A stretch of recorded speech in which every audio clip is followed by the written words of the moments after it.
Gente, então, muito boa noite, oficialmente. Espero que todo mundo esteja bem. Saudade aí de todos vocês. A gente, por mais que a gente não está se encontrando presencialmente, mas é bom a gente estar tendo essa interação aí, é bom a gente estar se encontrando aí, né, ainda que seja virtualmente. Deixa eu arrumar aqui o computador. Vamos lá. Então, sempre bom estar com vocês. Gosto demais da sala de vocês. E, enfim, é sempre um prazer. Gente, vamos lá então. Nós vamos continuar aqui a nossa matéria. Vamos retomar de onde a gente parou. Aula passada, a gente terminou falando das nulidades, né, das nulidades em espécie.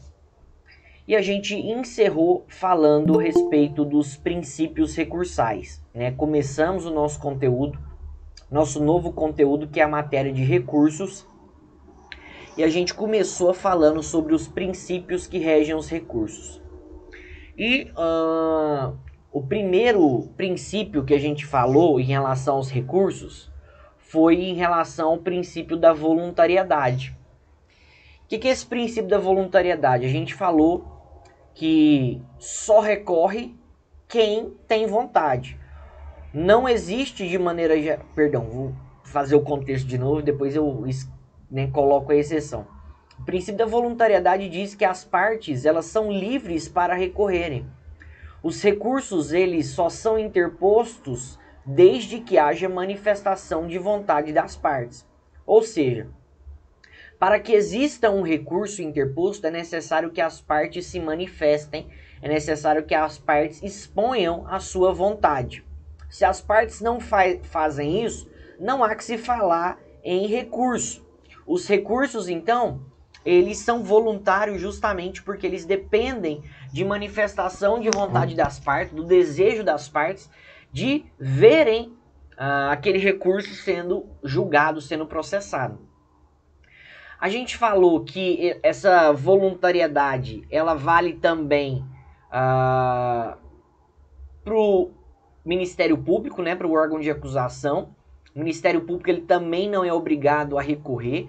O Ministério Público é livre para tomar a decisão e tomar as decisões inerentes ao recurso. Ele recorre somente se ele quiser. Sendo que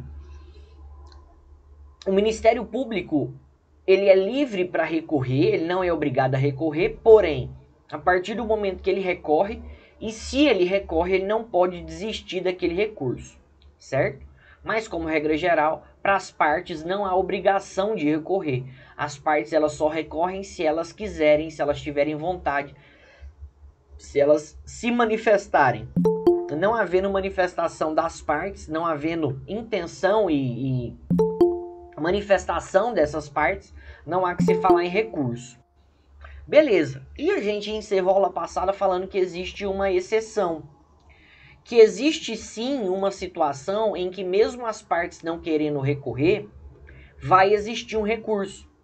Que mesmo não havendo vontade das partes, não havendo manifestação de vontade das partes, necessariamente um recurso vai subir para o segundo grau de jurisdição, vai subir para o tribunal e um recurso vai ser processado. E essas situações são as situações dos chamados recursos de ofício, tá? Essas situações são as situações do chamado recurso de ofício, que estão lá na segunda parte do artigo 574, beleza? E a gente encerrou falando sobre quais seriam essas situações do recurso de ofício. Falamos que existe recurso de ofício da sentença que concede habeas corpus, da sentença que absolver desde logo o réu com fundamento na existência de circunstância ou que exclua, né, o crime ou isente o réu de pena, situação de reabilitação criminal, enfim, falamos outras situações. Mas a gente falou justamente dessas exceções que são justamente o recurso de ofício. E ainda falamos que no recurso de ofício, a doutrina critica muito esse instituto e principalmente a doutrina e os tribunais superiores têm chamado esse recurso, ao invés de recurso, têm chamado de reexame necessário, beleza? Então foi isso que a gente falou a aula passada, sobre, principalmente em relação aos recursos e também em relação aos princípios inerentes a esse recurso. E a gente vai continuar aqui nossa aula nesse mesmo sentido. Nós vamos falar aqui sobre o segundo princípio recursal. Vou até colocar aqui no chat, porque é bom que a gente vai falando aqui. A letra A, então, é o princípio da voluntariedade. A letra B é o chamado princípio da taxatividade. Tá? Taxatividade. Beleza? Então, segundo princípio aí é o princípio da taxatividade. O que é o princípio da taxatividade? O próprio nome diz, né? Quando a gente fala em taxatividade, a gente está falando de algo que supostamente seria taxativo. E os recursos, eles são taxativos. Eles são taxativos no sentido legal. Como assim? Só há que se falar em um recurso, só há que se falar da existência de um recurso, se esse recurso for previsto legalmente. É o que a Liginha acabou de falar. Esses recursos, eles devem estar previstos em lei. O princípio da taxatividade orienta que para que se possa recorrer de uma decisão, é necessário que esse recurso esteja previsto em lei. Se uma parte ela quiser recorrer de uma decisão, necessariamente tem que ter um recurso previsto em lei para essa situação. Porque se não tiver esse recurso previsto em lei, aquela decisão, consequentemente, ela é irrecorrível. Então, o que orienta o princípio da taxatividade? Para se recorrer de uma decisão, para que a parte recorra de uma decisão e ofereça recurso de uma decisão, esse instituto recursal ele tem que estar previsto em lei. Esse recurso ele tem que estar taxativamente previsto na lei. Esse recurso, obviamente, ele tem que existir.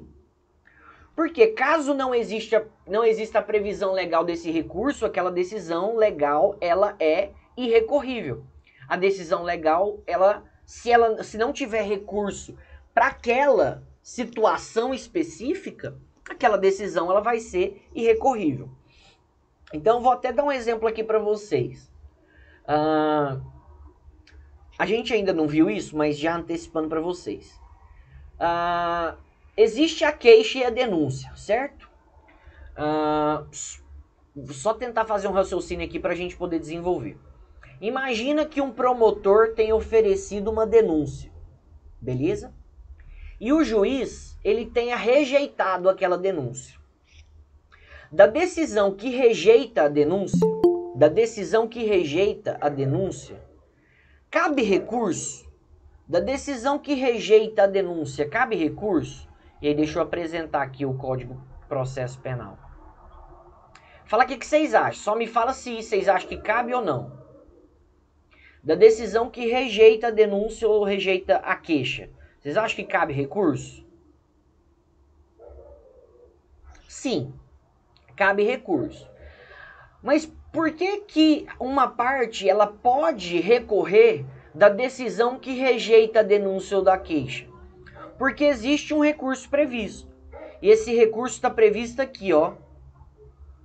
Calma aí. Todo mundo está conseguindo ver o Código de Processo Penal? Todo mundo está conseguindo visualizar?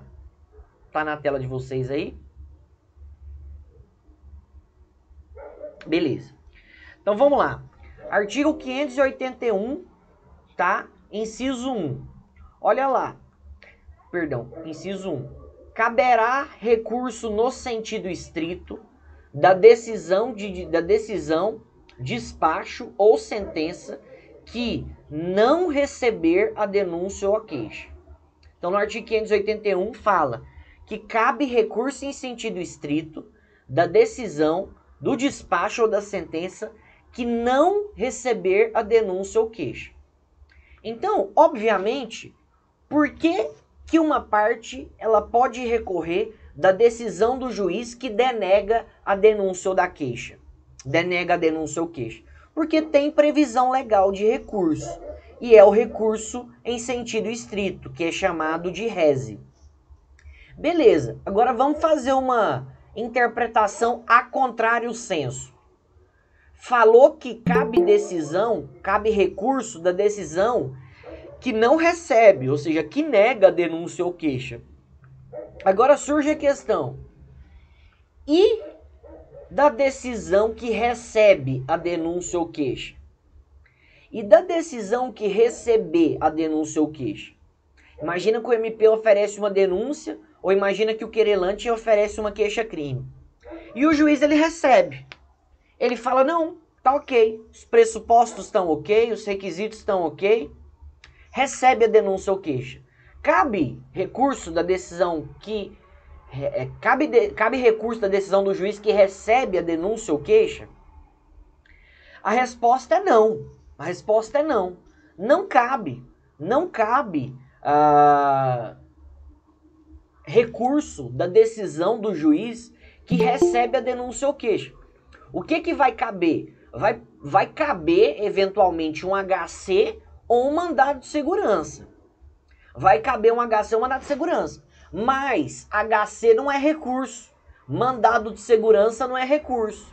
Então a gente pode falar que a decisão que recebe a denúncia ou queixa, ela é irrecorrível. Porque não tem nenhum recurso cabível. Taxativamente não tem nada na lei, não tem nenhum recurso previsto na lei para atacar essa decisão. Então vocês já viram quando às vezes vocês vão estudar, né, determinada matéria e tem os rols, né? Aí o professor fala, gente, esse rol é taxativo. O que é o rol taxativo? Significa que é só aquelas hipóteses. Falar que os recursos são taxativos significa falar só são recursos os que tiverem previstos em lei. Só são recursos os que a lei prevê. Os que a lei não prevê, o que não tiver previsão legal, não é recurso. Porque se não tem previsão na lei, né, envolve até mesmo o princípio da... A gente pode até, enfim, não vou misturar aqui, mas vamos colocar... se não tem previsão legal, tá? Até mesmo a questão do princípio assim, da legalidade. Se não tem previsão legal, não há que se falar em recurso. Ou seja, só vai haver a possibilidade de se recorrer de uma decisão desde que haja previsão expressa em lei desse recurso. Beleza. Mas dentro disso, dentro desse princípio da taxatividade, é necessário a gente fazer uma pontuação aqui. Esse princípio da taxatividade, ele não exclui a possibilidade que o Código de Processo Penal traz para a gente de realizar a chamada interpretação extensiva, tá? Interpretação extensiva ou aplicação analógica. O artigo 3º do Código de Processo Penal fala que é admitido a interpretação extensiva no Código de Processo Penal. E é admitido pela doutrina chamada aplicação analógica. O que é uma interpretação extensiva? É você pegar um artigo e ampliar ele. Você pegar um artigo e colocar uma lupa nele e falar assim, olha, não é só até aqui não. Vamos abrir um pouquinho mais? Isso implica na chamada aplicação analógica. O que é a analogia? É você utilizar um caso paralelo, um caso semelhante como parâmetro e se basear em relação a ele. O princípio da taxatividade ele não exclui a chamada interpretação extensiva ou aplicação analógica. Por exemplo, a gente viu aqui no artigo 581 que da decisão do despacho ou da sentença que não receber a denúncia ou queixa, cabe recurso em sentido estrito.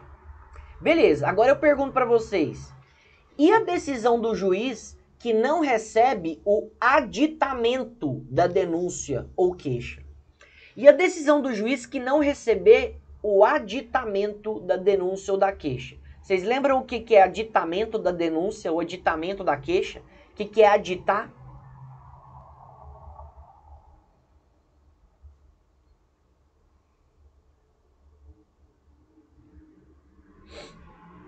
Vocês lembram? Alguém lembra o que é aditar uma denúncia ou aditar uma queixa?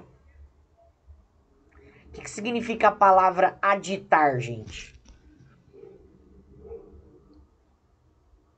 Gilmarzão, diferença entre uma decisão irrecorrível e uma decisão transitada em julgado? Nenhuma. Uma decisão irrecorrível é aquela que não tem recurso. Assim, a diferença técnica, vamos falar assim...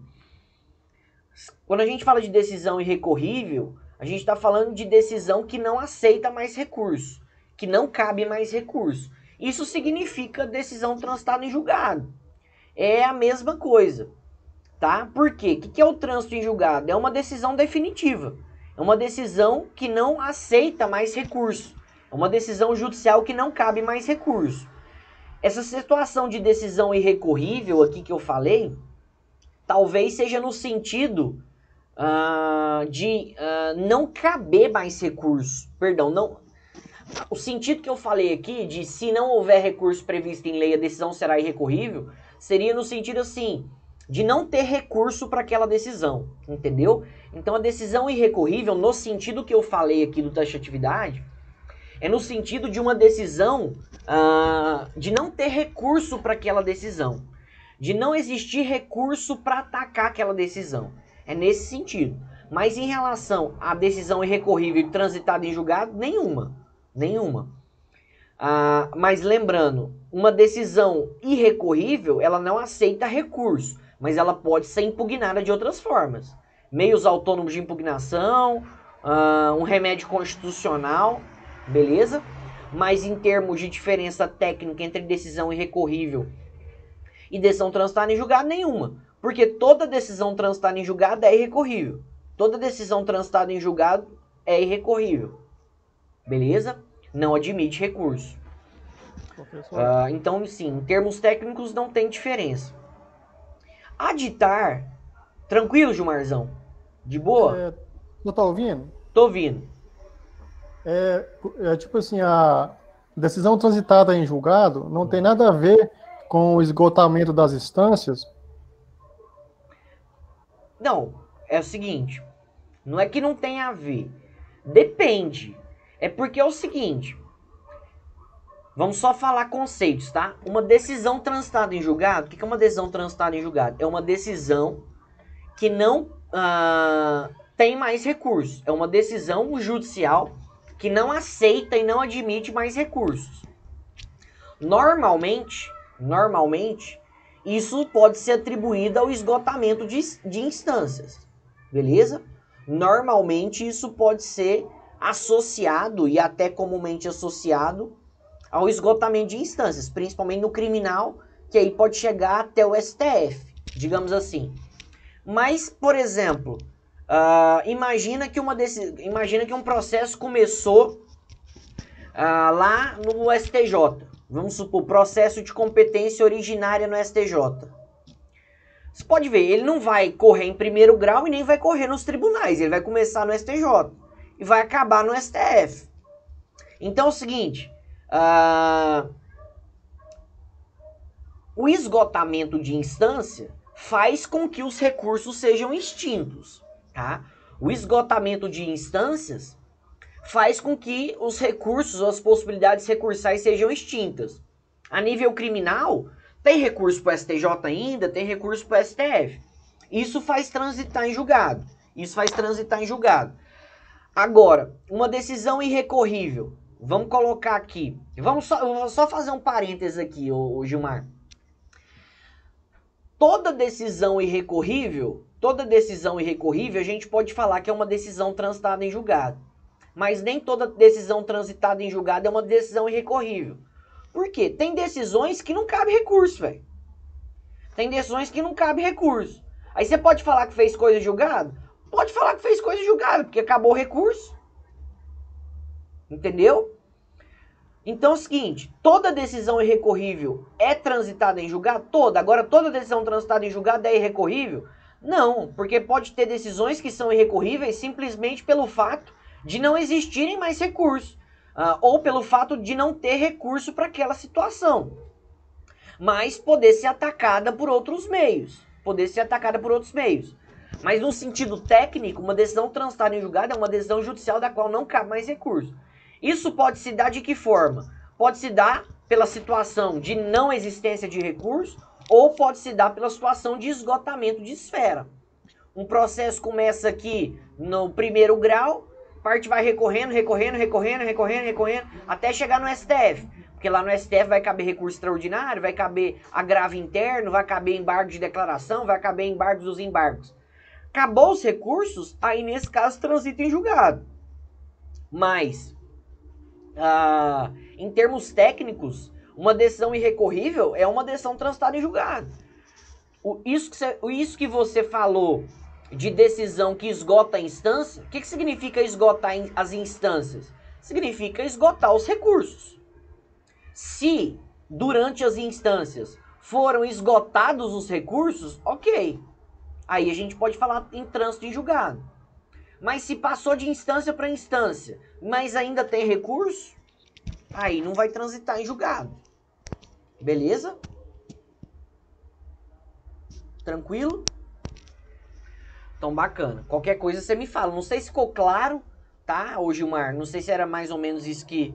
É porque é o seguinte, quando a gente fala em trânsito em julgado, o conceito é esse, decisão judicial da qual não cabe mais recurso. Isso pode acontecer de diversas maneiras. Como eu falei, pode ter uma decisão que não existe recurso para ela, pode ter a decisão, pode ter várias instâncias que foram rompidas, tá? A parte recorreu, chegou num ponto que não cabe mais recurso. Ou seja, esse trânsito em julgado pode se dar de diferentes formas, desde que o básico e a essência seja mantido. Qual? Não caiba recurso. Não caiba recurso. Agora, pode ser que um recurso não caiba recurso porque não existe, ou pode ser no sentido que esgotou a instância. Beleza? Tranquilo? Então vamos lá. Qualquer dúvida você vai falando. A Liginha, voltando aqui na questão do aditamento, a Ligia até colocou aqui, ó. Aditamento seria tipo acrescentar informações novas que sejam importantes para a peça acusatória, seja ela a denúncia ou queixa. Justamente, é isso que a Ligia falou. Então vou dar um exemplo para vocês. Imagina que o MP denuncia o Gilmar pela prática de um crime de roubo. Tá? O MP denunciou o Gilmar pela prática do crime de roubo. Denunciou só ele. Só que depois que o MP denunciou, ele descobre informações que eu e o Jaldene estavam envolvidos.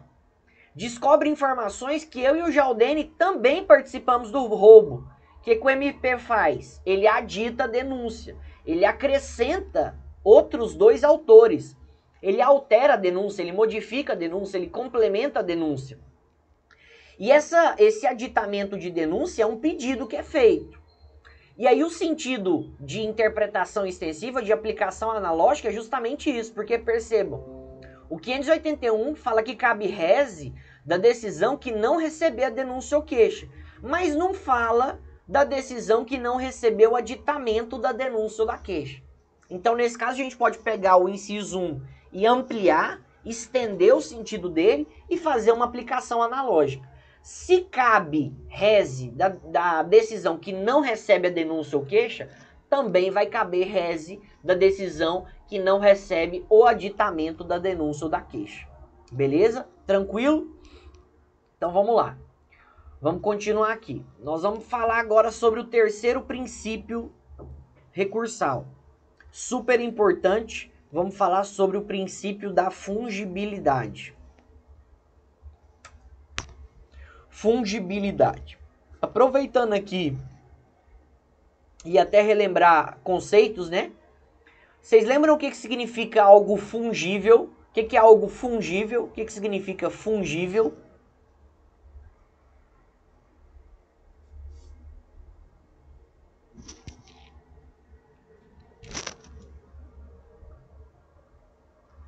Vocês lembram o que significa algo fungível? Vocês devem ter visto isso quando vocês viram bens, né? Vocês viram sobre os bens fungíveis e os bens infungíveis. O que é um bem fungível? O que é algo fungível? Algo fungível, justamente isso aí, a Laninha, pode ser substituído por outro da mesma natureza. Laninha, você é fera, é isso mesmo. Fungibilidade ou fungível significa substituível. Algo fungível é algo substituível. Então, quando a gente fala de fungibilidade, é como se a gente estivesse falando de substituição.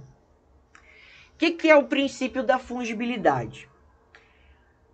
Em umas situações, pode acontecer das partes, elas, ao invés de entrarem com um recurso competente, se confundirem e entrarem com o outro. pode acontecer de uma decisão ser cabível à apelação. E a parte ela se confunde e entra, ao invés de apelação, ela entra com recurso em sentido estrito. Ou vamos dar situações aqui que na prática tem muito advogado que erra. O recurso em sentido estrito no Código de Processo Penal, ele é o recurso, vamos colocar aqui, das decisões interlocutórias, das decisões no meio do processo. E o agravo em execução é o recurso cabível das decisões que são tomadas no curso da execução. Só que o que acontece? Aqui, se vocês forem ver aqui, o artigo 581, ele tem vários incisos. O artigo 581 aqui, ele tem vários incisos. Ó, ele tem até o 25. Ele tem vários incisos. E o que acontece aqui em relação ao 581? Tem vários artigos, vários incisos que estão aqui no 581, só que na verdade eles não têm mais aplicabilidade. Tem muito recurso que está aqui no 581, mas não tem aplicação, porque mudou-se a interpretação. Então vou dar um exemplo aqui para vocês. Aqui no inciso 11, fala aqui, ó, cabe recurso em sentido estrito da decisão que conceder, negar ou revogar a suspensão condicional da pena. Aqui no código está falando que cabe rese. Só que essa concessão, negar, revogar a suspensão condicional da pena é dado aonde? É dado na sentença. Se é dado na sentença, então teria que caber o quê? Teria que caber apelação. Então teria que caber apelação. Outra situação aqui. Vamos aqui. Deixa eu ver aqui qual inciso aqui nós vamos falar aqui. Deixa eu ver aqui. Vamos ver para o 12 aqui, ó. Cabe recurso em sentido estrito da decisão que conceder, negar ou revogar o livramento condicional. Tá aqui que cabe rese, que cabe recurso em sentido estrito dessa decisão. Mas o livramento condicional, ele é concedido quando? Na execução da pena. Se ele é concedido na execução da pena, tem que caber o quê? Tem que caber agravo em execução. Tem que caber agravo em execução. Ou seja, existem situações que estão previstas em lei como rese, só que na verdade admitem outros recursos. E aí, o que faz? Se uma parte entra com recurso pensando que esse está certo, mas na verdade ele está errado, o que o juiz faz? Rejeita o recurso ou ele aceita o recurso como se fosse o correto? Depende. O princípio da fungibilidade diz isso. Não havendo erro grosseiro, não havendo má fé, e se o recurso foi interposto tempestivamente, ou seja, dentro do prazo do recurso adequado, o juiz ele pode receber o recurso errado como se fosse o certo. O juiz ele pode substituir o recurso errado pelo certo. Ele pode fazer a fungibilidade. Ele recebe a apelação como se fosse rese. Ele recebe o rese como se fosse agravo em execução. Ou seja, o juiz ele pode substituir um recurso pelo outro. Qual recurso? O recurso errado pelo certo. O juiz substitui o recurso errado pelo certo. Agora, lembrando, tem alguns requisitos. Essa fungibilidade recursal, o juiz aceitar um recurso pelo outro, aceitar um recurso como se fosse outro, exige 3 requisitos. Primeiro, não pode ser erro grosseiro. Não pode ser erro grosseiro. Por exemplo, juiz... Fala, Jaldenex, pode, não é obrigado, mesmo cumprindo todos os requisitos. Não, o juiz, ele pode. Jaldene, vou falar um negócio pra você. Juiz, mano, ele não é obrigado a nada. Ele não é obrigado a nada, nada, nada. A única coisa que o juiz é obrigado, a única coisa que o juiz é obrigado é assinar. A única coisa que ele é obrigado é assinar. Então, assim, não é obrigatório, tá? Não é obrigatório. O juiz, ele... Por que eu falo que não é obrigatório? Porque você concorda comigo que quando a gente fala de erro grosseiro e má fé, é algo muito subjetivo? Pode ter juiz que vai falar, não, eu acho que foi um erro grosseiro. Pode ter juiz que vai falar, não, eu acho que foi má fé do cara. E não receber, tá? Então não é algo imposto. E questão de economia processual, sim, Gilmarzão. Questão de economia processual e questão também até mesmo de instrumentalidade das formas. Tá? O importante é chegar no fim. O importante é chegar no resultado. A forma fica em segundo plano. Isso daqui tá previsto no artigo 579, ó, gente. Olha aqui o 579 e parágrafo. O que diz o 579?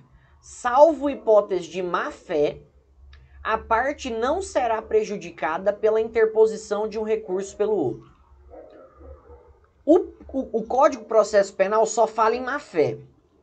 A jurisprudência, tanto do STJ quanto do STF, tá? A jurisprudência dos dois orienta de não ser caso de má-fé, não ser caso de erro, não ser caso de má-fé, não ser caso de erro grosseiro e não ser caso de intempestividade, tá? E não ser caso de intempestividade.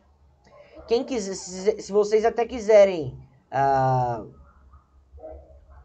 ver, tem um informativo do STJ, que é o 543, que ele traz justamente isso. Quais são os requisitos para acontecer a fungibilidade, então? Falta de má-fé, a parte não pode ter má-fé. Como assim má-fé, Léo? Imagina o seguinte, a gente vai ver recursos, o prazo dos recursos, ele é específico para cada recurso. O RESE, o recurso em sentido estrito, o prazo é de 5 dias para interpor e 2 dias para razoar. O prazo da apelação é 5 dias. 5 dias para interpor e 8 para razoar. Aí o cara vai, sabendo que é caso de RESE, ele entra com a apelação só para ter mais tempo. Só para ter mais tempo. Não, nesse caso ele tá com má fé. E além de ele estar com má fé, não vai ser tempestivo, né? Porque não vai, tem que ser o prazo do recurso adequado, tá? Tem que ser o prazo do recurso adequado. E outra coisa, não pode ter erro grosseiro. Como que seria esse erro grosseiro? Imagina o seguinte, imagina que um juiz condena, né? Um juiz condena uma parte por determinado crime a pena de 8 anos. A parte vai interpõe RESE. Entra com recurso em sentido estrito de uma condenação a anos de pena. Erro grosseiro, né? Pô, não cabe RESE disso, cabe apelação, sentença. Beleza? Tranquilo? E aqui até no parágrafo único diz aqui, ó.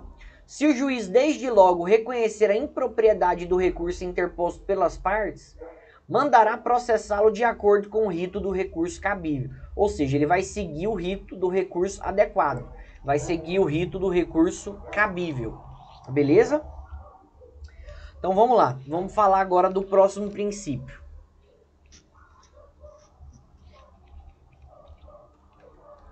Vamos falar agora sobre o princípio da convolação. Tá? Convolação. O que é o princípio da convolação?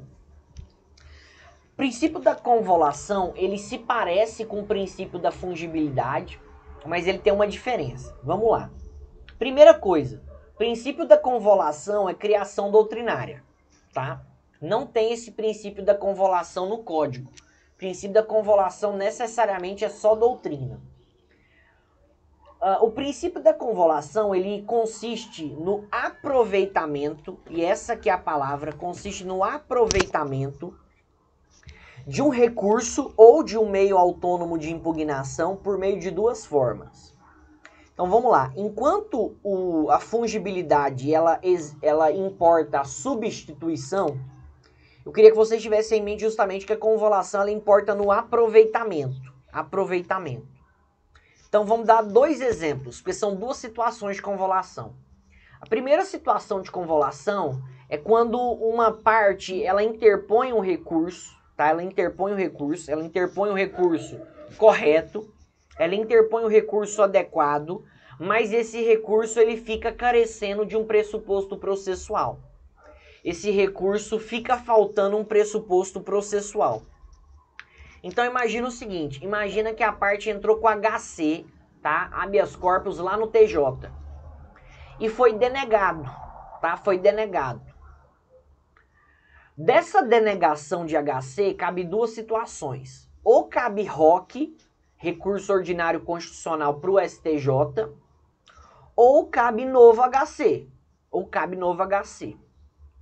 Imagina que a parte ela tem optada pelo recurso ordinário constitucional. Imagina que ela tem optado pelo ROC. E o ROC é o recurso cabível, é o recurso adequado. Só que ela entrou com o ROC fora do prazo. Ou seja, ela entrou com recurso cabível, com recurso adequado, mas faltou um pressuposto processual. Faltou o quê? Faltou aí a tempestividade. O que o princípio da convolução admite? Admite que o juiz receba o ROC, mas ele receba o ROC como se fosse HC.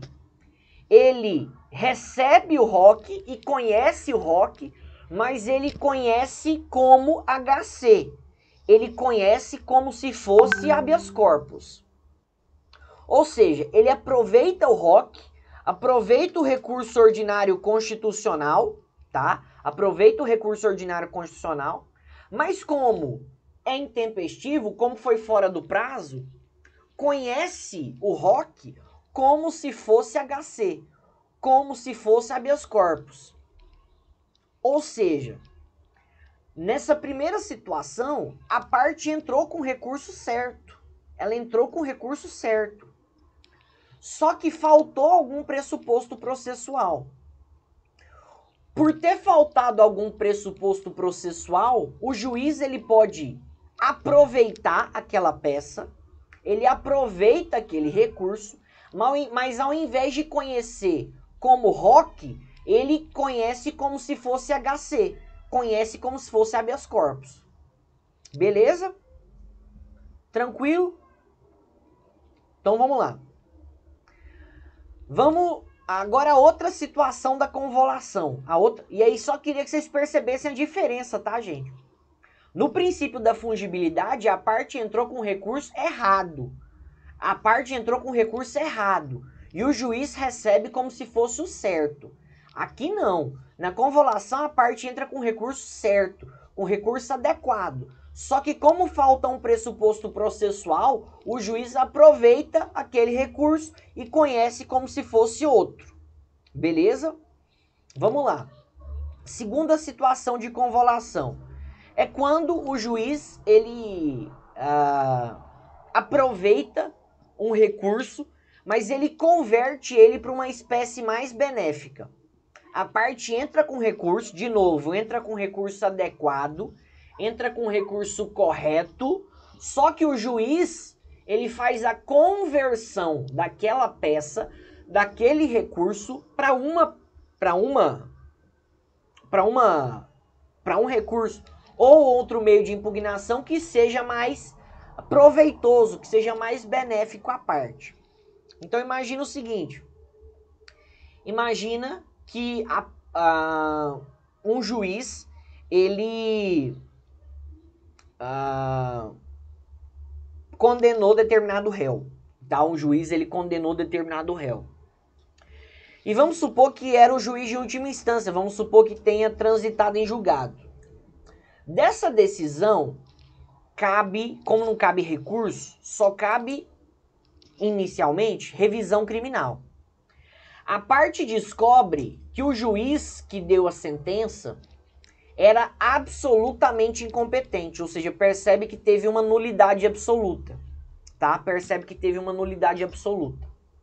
Percebendo que teve uma nulidade absoluta e a consequente incompetência do juízo, a parte ela entra com revisão criminal. O que o juiz faz? Ele recebe a revisão criminal, mas ele converte para HC. Ele converte para habeas corpus, porque é mais rápido, é mais célere e é mais simples. Beleza?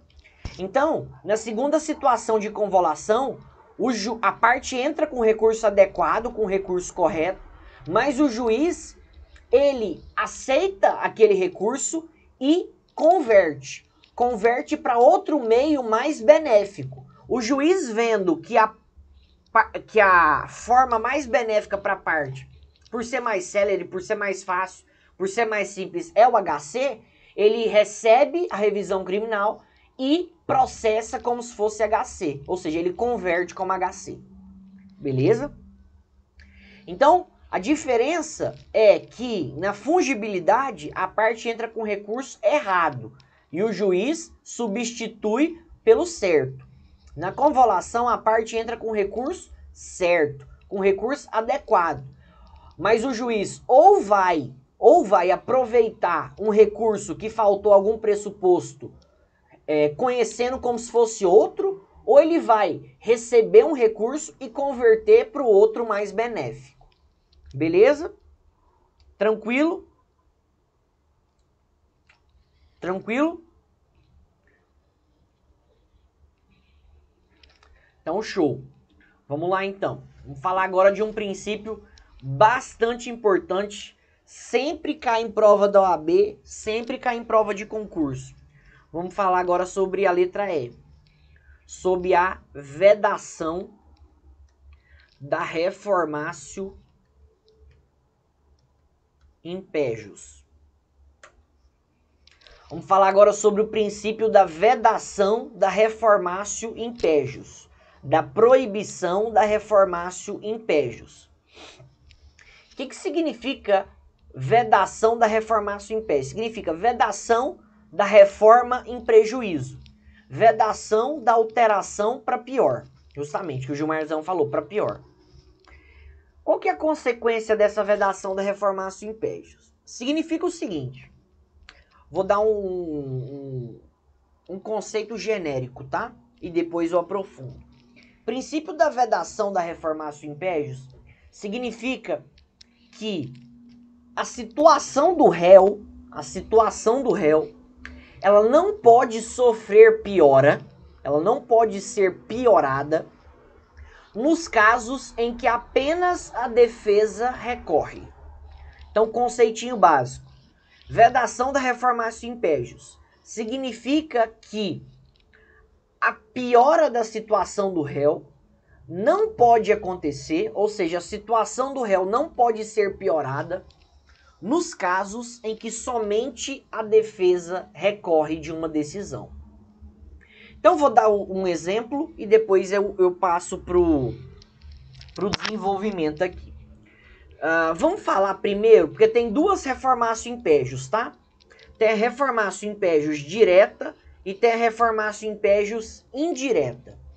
Vamos falar primeiro da reformatio impejus direta. Vamos lá. Imagina o seguinte. Imagina que eu, Léo, eu sou réu de um processo por crime de estelionato. Beleza? Bacana. Sou julgado em primeiro grau pelo Dr. Decildo, né? Vamos colocar que eu cometi o crime goianense. Sou julgado em primeiro grau pelo Dr. Decildo. O Dr. Decildo, ele vai e me dá uma condenação de 4 anos. O Dr. Decildo me dá uma condenação de 4 anos. Aí, a defesa, eu, Léo, juntamente com o meu advogado, e somente a defesa recorre. A acusação, ela fica, calada. Só a defesa recorre. O recurso da defesa sobe para o TJ. Aí o TJ vê a situação, vê o processo, vê o recurso e fala: quer saber? Essa sentença tem que ser alterada. Não é 4 anos, não. É 8 anos. E vai e piora a minha situação. Me condena agora em segunda instância, agora por 8 anos. Pode isso? Né, tô falando como se fosse o Galvão, né? Pode isso, Arnaldo? Pode isso, gente?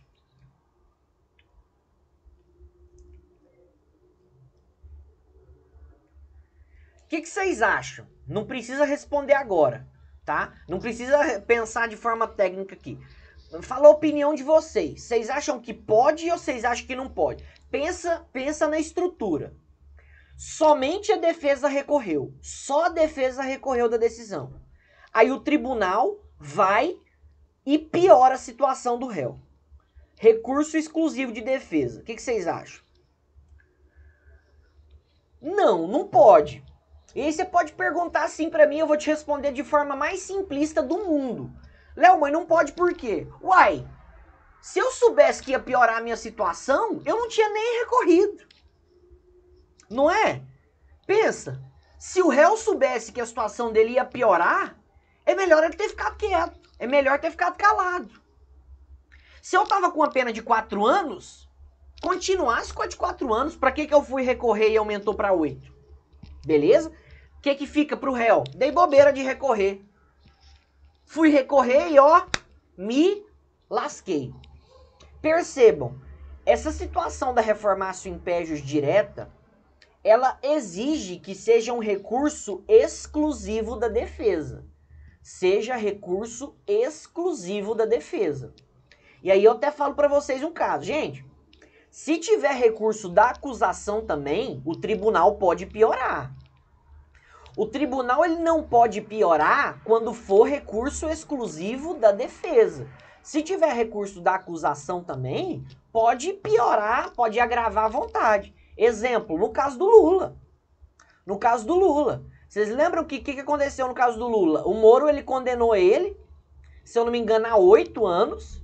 Subiu pro tribunal, subiu pro TRF, e o TRF condenou para quanto? Para 12.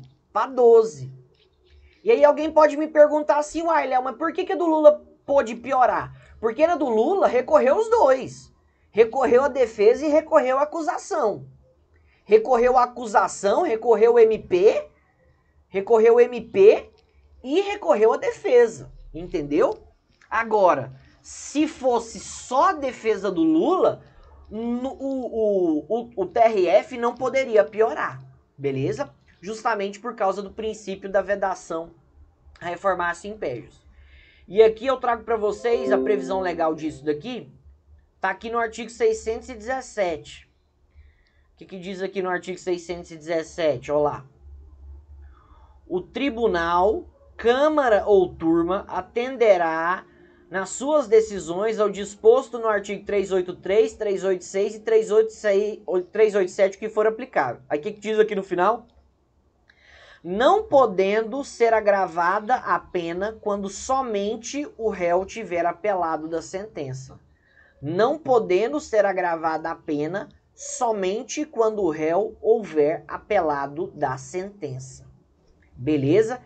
Artigo 617 e também, quem quiser anotar, súmula 160 do STF.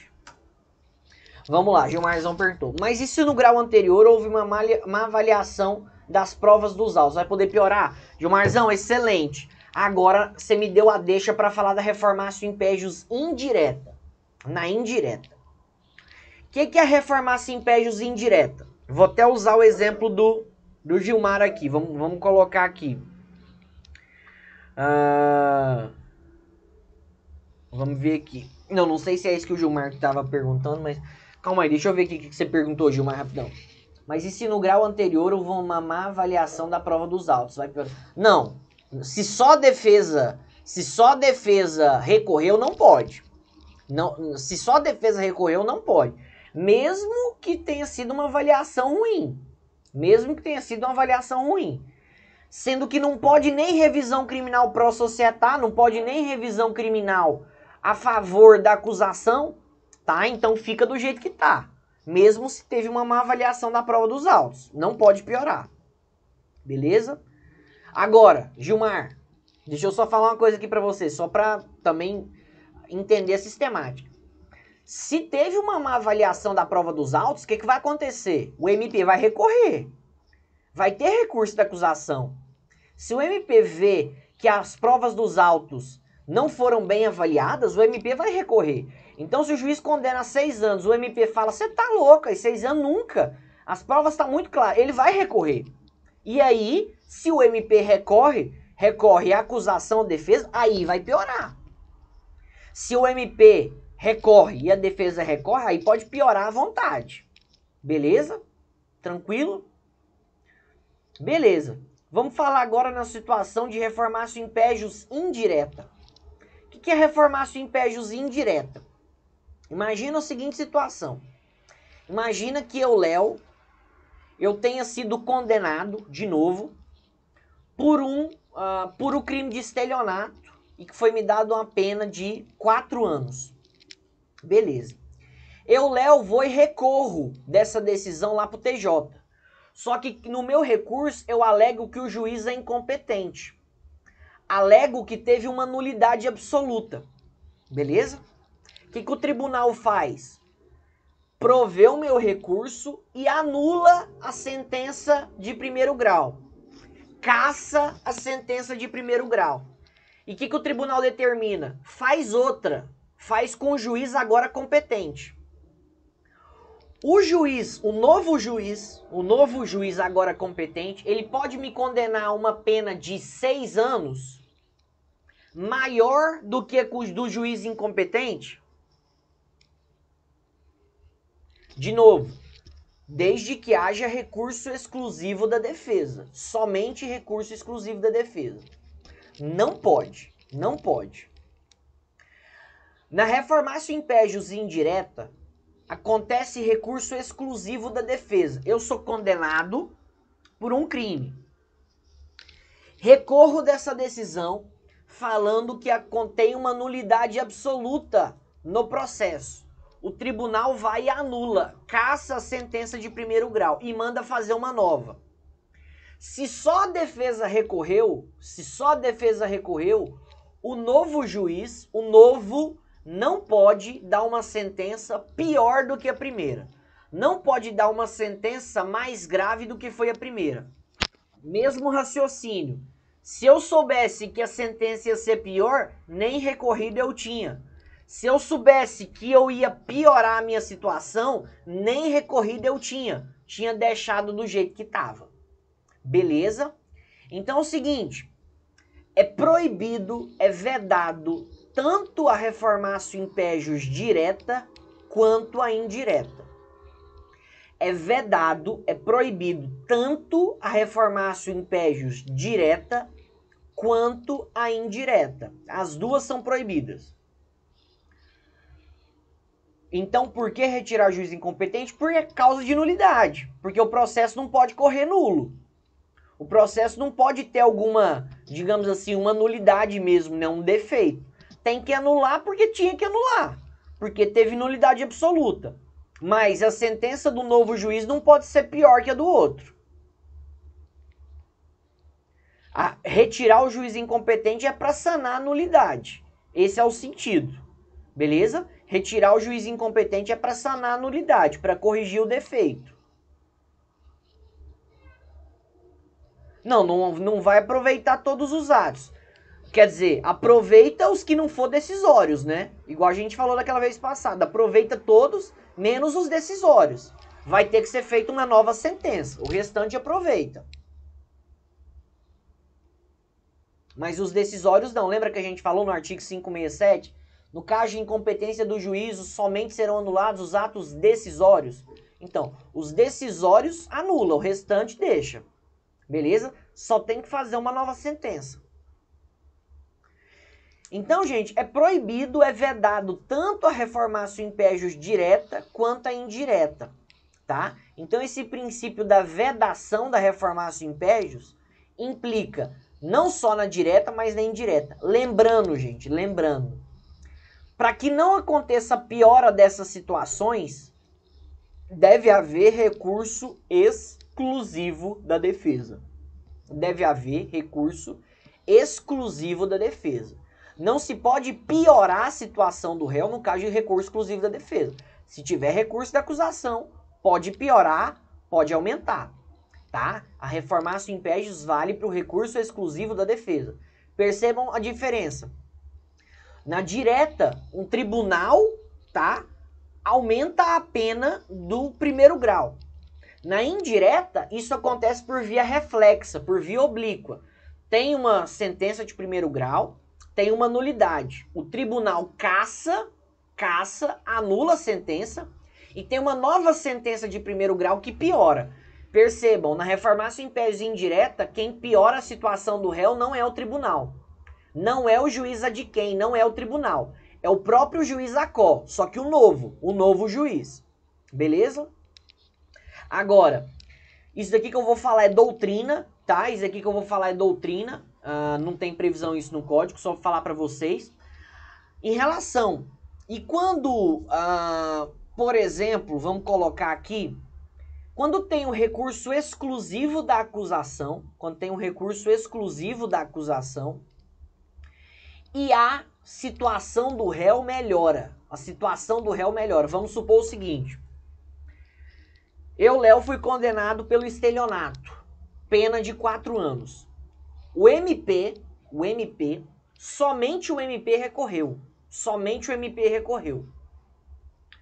Chega lá no tribunal, o tribunal fala, uai, quer saber? A pena foi muito grande. Diminuo para 3. Pode haver melhora da situação do réu nos recursos exclusivos da acusação? Sim, o entendimento é que sim, tá? Se só a acusação recorre, pode ter melhora da situação do réu. Porque o que deve prevalecer é o chamado status libertatis. Ou seja, deve-se prevalecer a situação de liberdade do réu. Ou seja, enquanto a reformácio impégios é proibida, a reformácio in melius é admitida. O que é a reformácio in melius? É quando somente a acusação recorre e a situação do réu ela melhora. A situação do réu ela fica melhor. Nesse caso, não tem problema nenhum, tá? Pode haver reformácio in melius, pode haver reforma para melhor, beleza? Percebam, gente, sempre a melhor situação para o réu, tá? Beleza? Então, bacana. Vamos lá. Próxima. Vamos falar agora sobre o princípio da unirrecorribilidade. Qual letra que eu tava aqui? Vamos F aqui. Unirrecorribilidade. O que é o princípio da unirrecorribilidade, gente? Como regra geral, para cada decisão, só cabe um recurso. O que significa unirrecorrível? Significa justamente isso. Para cada decisão, como regra geral, cabe apenas um recurso. Isso daqui pode ser visto aqui no artigo 593, parágrafo 4º. O que diz? Ih, foi revogado. Não, Não, calma aí.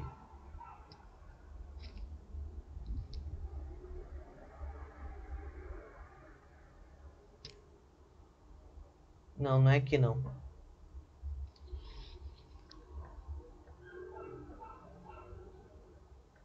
Deixa eu ver aqui.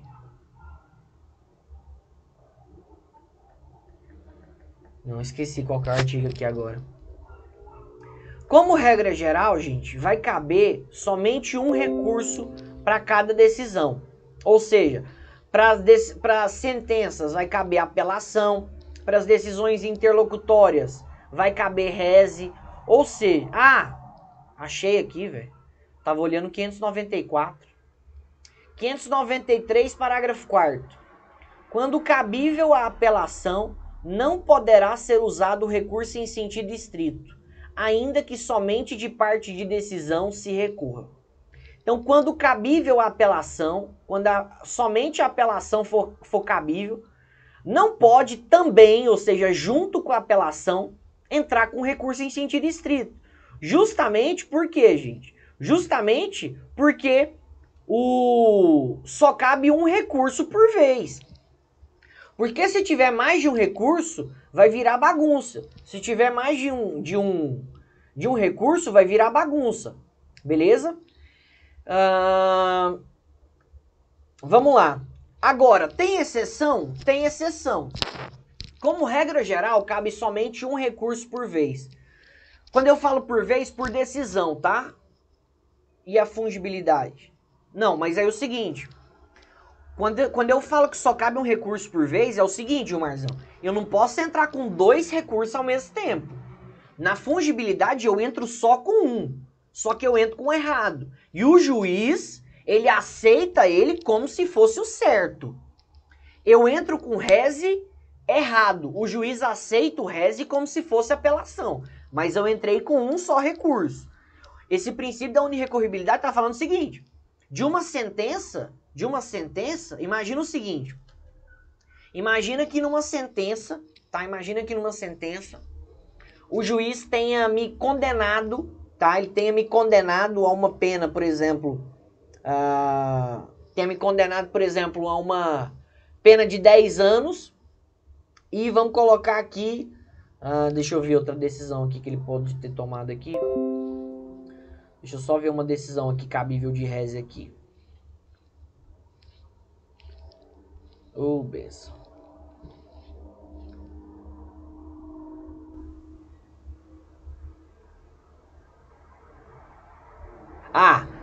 Beleza.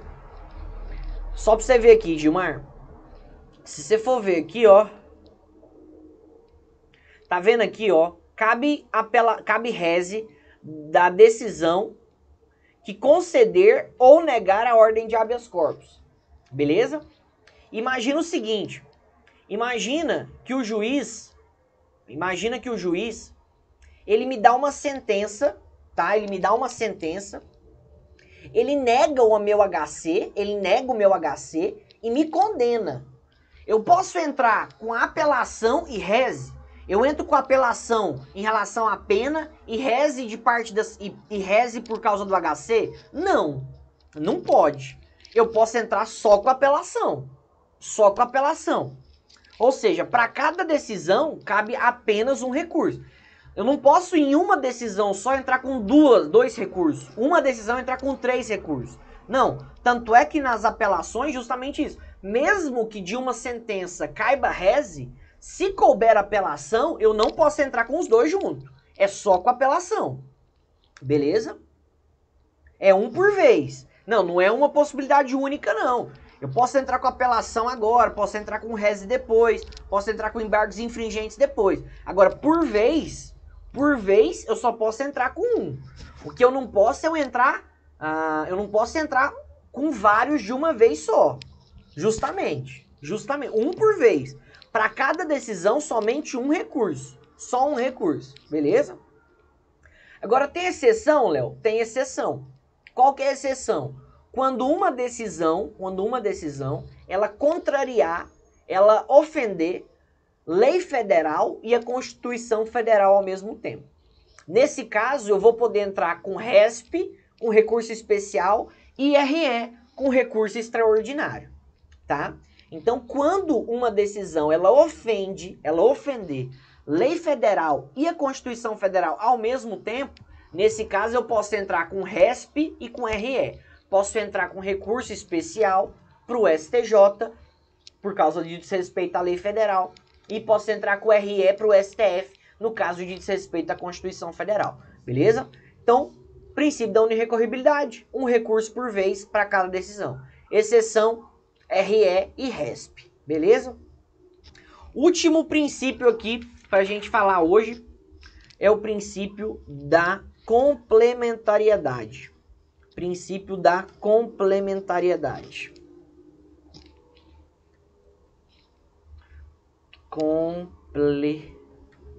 complementariedade. O que é o princípio da complementariedade? O que significa o princípio da complementariedade? Significa justamente a possibilidade de se modificar um recurso em razão da modificação superveniente de uma decisão. Princípio da complementariedade, então, significa a possibilidade de modificar um recurso, a possibilidade de complementar um recurso em razão da modificação superveniente de uma decisão. Imagina o seguinte, imagina que o juiz ele deu uma sentença condenando fulano por determinado crime. Uma parte entra com apelação e outra parte entra com embargos de declaração. O juiz, quando ele analisa os embargos de declaração, ele vê que ficou faltando uma parte da sentença e acrescenta aquela parte na sentença. O que pode acontecer com a apelação? Ela pode ser complementada. Pode complementar a apelação com a parte que foi alterada da sentença. Vocês lembram dos embargos de declaração que são cabíveis? A gente vai falar, né, de processo penal, mas vocês devem ter visto no processo civil, cabe embargo de declaração quando algum tipo de omissão, contradição, ambiguidade, obscuridade na decisão. E pode acontecer de um embargo de declaração produzir uma alteração na sentença, uma modificação na sentença. A isso dá-se o nome de efeitos infringentes do embargo de declaração. Embargos de declaração com efeitos infringentes. Quando o embargo de declaração ele tem a capacidade de mudar uma decisão, alterar uma decisão, a parte que já tinha entrado com recurso antes da decisão ser alterada, ela pode fazer o quê? Ela pode complementar o recurso, tá? Ela pode complementar o recurso para abranger aquilo que foi mudado na decisão. Beleza? Tranquilo? Tranquilo, gente? Gente, beleza.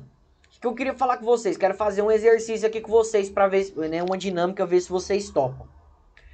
Eu quero todo final de aula, nossa, pelo menos faltando 10, 15 minutinhos, eu queria fazer exercícios com vocês de OAB e de concurso. Eu vou abrir o que? Concursos aqui sobre a nossa matéria para a gente resolver. Vocês topam?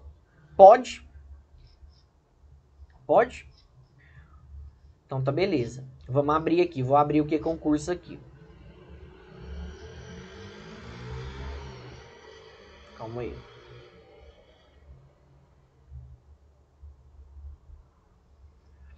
Então vamos lá. Vou projetar aqui.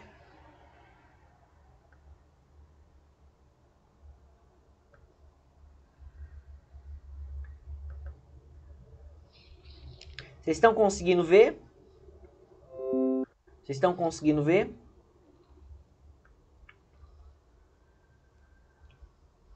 Sim? Então, beleza. Esse site aqui, gente, ele chama queconcurso.com. Eu não sei quem já ouviu falar, mas é um site, assim, excelente. Ele é o melhor site de questões do Brasil. Tem questões aqui de concurso, tem questões aqui de OAB, tem questões de prova de tudo quanto é tipo. É bem facinho de você assinar. É barato.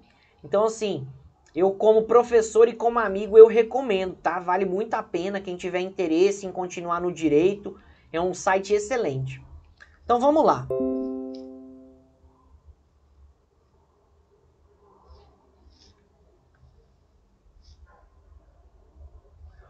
Olha aqui, ó. Vamos aqui. Deixa eu ver se eu acho uma aqui de princípios aqui. Ah, vamos ver aqui. Consulplan 2019. Vamos resolver nas alternativas que a gente já viu, tá? A reformácio impégios indireta impede o agravamento da pena no segundo julgamento quando anulado o primeiro em apelo da acusação. A reformácio impégios indireta impede o agravamento da pena no segundo julgamento quando anulado o primeiro em apelo da acusação.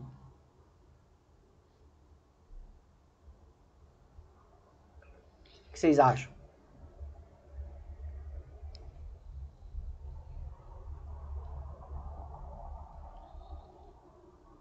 Gilmar falou que verdadeiro. Olá, gente, presta atenção. a reformácio impégios indireta, impede o agravamento da pena no segundo julgamento, quando anulado o primeiro em apelo da acusação. Verdadeiro ou falso? Gilmar, você esqueceu de olhar o finalzinho. Acusação. Lembra que a gente falou?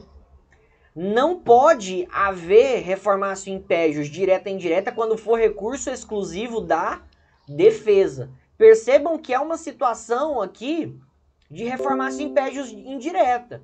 Impede o agravamento da pena no segundo julgamento. Só que quando anulado um primeiro em apelo da defesa. Beleza? Letra B. Caso a parte interponha recurso errado por mero equívoco e de boa fé, dentro do prazo correto, o juízo receberá e mandará processá-lo pelo rito do recurso cabível.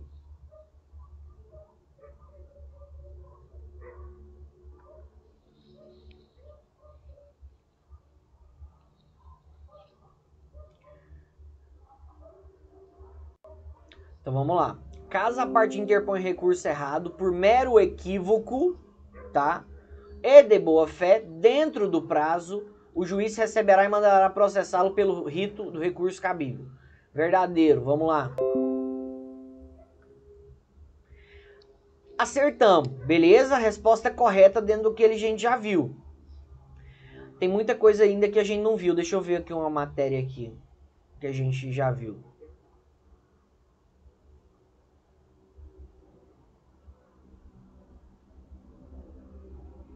Ah, vamos ver aqui, ó. Calma aí.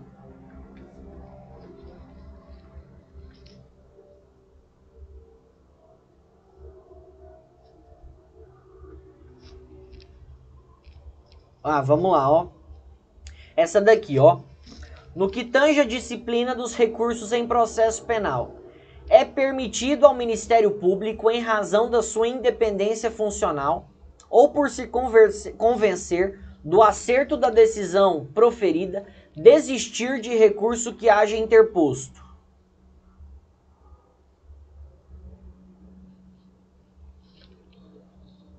Falso. Artigo 576, né? O MP não pode desistir. Ele não é obrigado a recorrer, mas não pode desistir se entrar. Letra B. Tendo em vista o princípio da ampla defesa, é plenamente admissível o recurso da parte, ainda que não tenha interesse na reforma ou na modificação da decisão.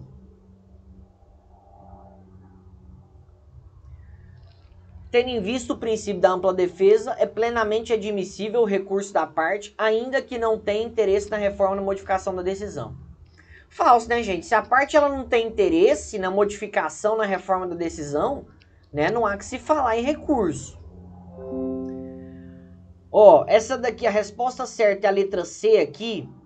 A gente não viu isso ainda, tá? Mas a apelação ela pode ser interposta em relação a todo julgado, que é em relação à parte dele. Letra D aqui a gente viu ainda que superficialmente hoje, né? Aqui fala, caberá recurso no sentido estrito da decisão que receber a denúncia ou queixa.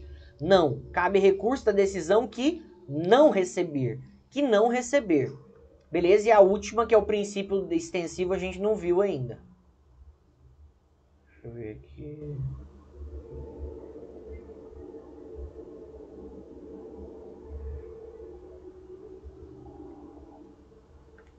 Procurando aqui questões que a gente tem a ver com a nossa matéria.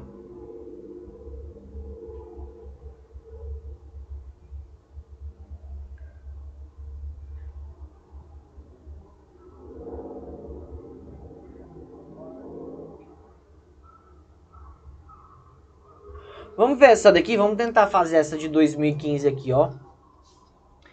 Essa daqui. Em determinado processo, o réu Jeremias foi condenado pelo crime de roubo majorado pela ameaça exercida pelo emprego de arma de fogo. A pena total de 6 anos de reclusão em regime fechado. Em recurso exclusivo da defesa, o Tribunal de Justiça afasta a majorante reconhecida pelo juiz de piso, ou seja, juiz de primeiro grau, porém acrescenta a majorante de a vítima estar a serviço de transporte de valores, que em momento algum for aventada, reduzindo ao final a pena para 5 anos de reclusão. No que toca ao alcance do princípio da vedação da reformatio impégios, é correto afirmar que, diante da redução de pena alcançada, a reformatio impégios deve ser interpretada junto com o princípio da proporcionalidade. A ausência de recurso da acusação não vedaria a conduta adotada pelo Tribunal de Justiça diante da ausência de prejuízo para a defesa. A vedação da reformatio impégios se restringiria à quantidade final da pena, porquanto se trataria de mero cálculo aritmético. A ausência de recurso da acusação não vedaria conduta adotada pelo Tribunal de Justiça. Calma aí. A ausência de recurso de acusação não vedaria conduta adotada pelo Tribunal de Justiça caso a pena final aplicada ao réu fosse mantida no mesmo patamar. A vedação da reformatio impégios não se restringiria à quantidade final da pena, mas sim à efetiva valoração da conduta levado a efeito pelo sentenciado. O que vocês acham? Questão mais densa, né? Deixa eu só ver aqui.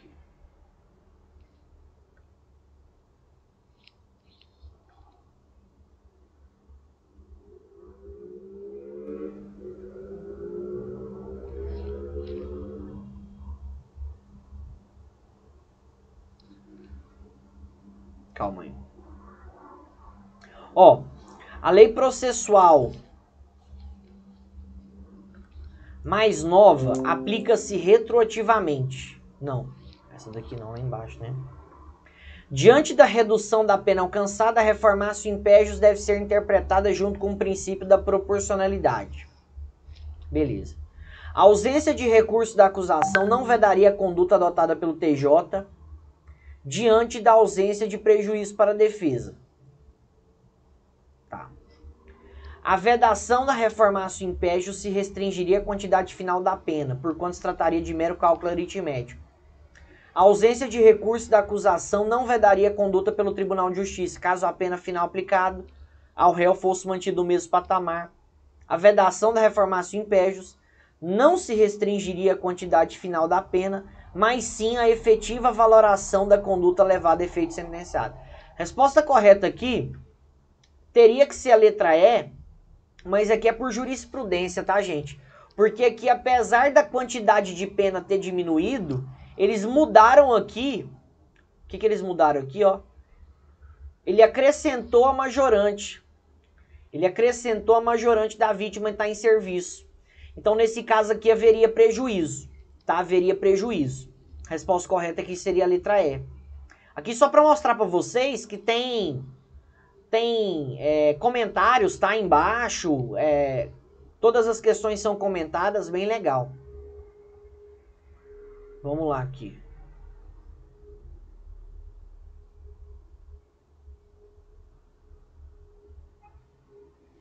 Vamos responder essa daqui, só duas aqui. Tá difícil ter questões, é porque tá abrangendo aqui tudo de recursos. Olha lá. Ao Ministério Público aplica-se a fungibilidade recursal geral, ainda que se trate de erro grosseiro, pois age em nome da coletividade. O Ministério Público pode fazer o que ele quiser, entrar com recurso errado, só porque ele age em nome da coletividade? Não, né, gente? Aqui tá errado. Letra B. O princípio da não reformatio impégios impede que o tribunal agrave a situação do réu de ofício, ainda que haja recurso parcial do Ministério Público. Falso, porque tem que ser recurso exclusivo da defesa. Deixa eu ver se eu acho algo mais um aqui.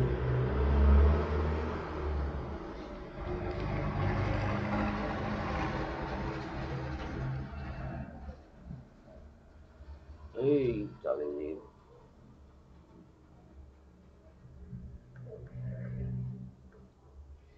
Deixa eu... E pior que eu fui em princípios, hein?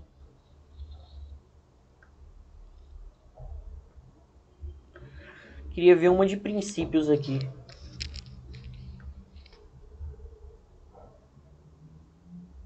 Ah, olha aqui. Vamos lá. À luz do CPP, vamos aqui, ó. À luz do CPP e da jurisprudência do STJ, julgo o seguinte item relativo à prisão e aos recursos aos atos e princípios processuais penais. Vige no ordenamento jurídico processual pátrio o princípio da unirrecorribilidade, razão pelo qual interpostos 2 agravos... Não, isso daqui é jurisprudência aqui...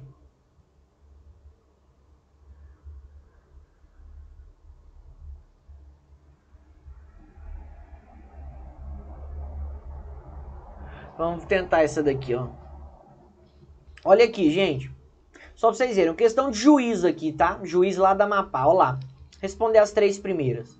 Em relação aos recursos no processo penal, é correto afirmar: é vedada à parte a interposição simultânea ou cumulativa de recursos contra a mesma decisão, salvo nos casos de decisões objetivamente complexas. Falso, que a gente falou, princípio da unirrecorribilidade. Segundo o princípio da proibição da reformatio impégios, a parte, salvo hipótese de má-fé, não será prejudicada pela interposição de um recurso pelo outro. Isso daqui é princípio da reformatio impégios, letra B? Não, princípio da fungibilidade. É o princípio da fungibilidade. O que ele falou tá certo.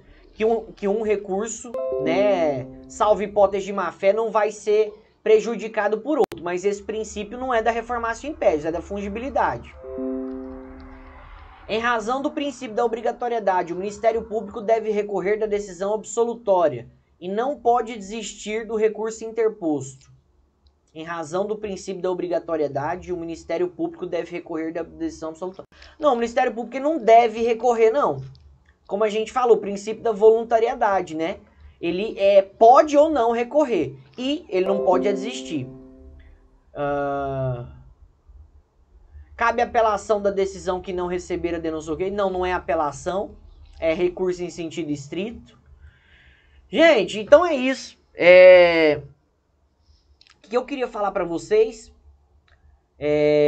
Vocês topam fazer isso todo final de aula? Não sei se vocês acham legal, se vocês acham, sei lá, meio nada a ver.